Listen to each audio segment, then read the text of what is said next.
মালদহে তৃণমূল পঞ্চায়েত সদস্যের গাড়িতে বাংলাদেশে পাচারের পথে ধৃত গরুসহ গাড়ি। বাংলাদেশের তৃণমূল পঞ্চায়েত সদস্যের গাড়িতে পাচারের পথে পিকআপ ভ্যান সহ 3টি গরু আটক করল পুলিশ। ঘটনাটি ঘটেছে মালদহের শামসি রতুয়া রাজ্য সড়কের কুশরাখা এলাকায়। যদিও পুলিশি অভিযানের সময় পালিয়ে যায় ওই পিকআপ ভ্যান চালক, গরুগুলিকে আটক করে ঘটনার তল্লাশি শুরু করেছে পুলিশ। জানা গিয়েছে, এদিন একটি পিকআপ গাড়ি করে এই গরুগুলিকে বাংলাদেশে পাচার করা হচ্ছিল বলে অভিযোগ।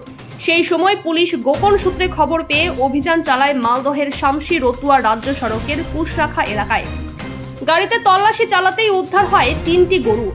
আরও জানা গিয়েছে, গাড়িটি শামসি গ্রাম পঞ্চায়েতের তৃণমূল সদস্য আমির হোসেনের। ঘটনার বেগতিক দেখে পালিয়ে যায় গাড়ির চালক, আর এই ঘটনা নিয়ে শুরু হয়েছে রাজনৈতিক চাপানোতর। গাড়ির মালিক তথা শামসি গ্রাম পঞ্চায়েতের তৃণমূল সদস্য আমির হোসেনের দাবি, সব ব্যাপারে আমি কোনো কিছুই জানি না। কি উদ্দেশ্যে কোথায় গরুগুলি নিয়ে যাওয়া হচ্ছিল তা তার অজানা। গাড়ির চালকই ভাড়া ঠিক করে। যদিও পলাতক গাড়ি চালকের খোঁজ করছে পুলিশ, তদন্ত করবে পুলিশ। এদিকে গরু পাচারের ঘটনায় সরব হয়েছে বিজেপি।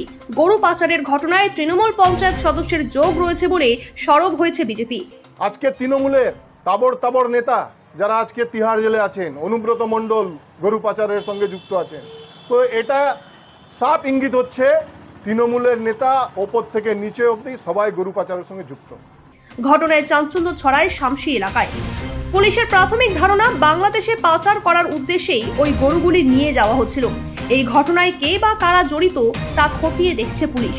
রতুয়া থানার পুলিশ সূত্রে জানা গিয়েছে, গরু ও গাড়িটিকে আটক করে ঘটনার তদন্ত শুরু করা হয়েছে।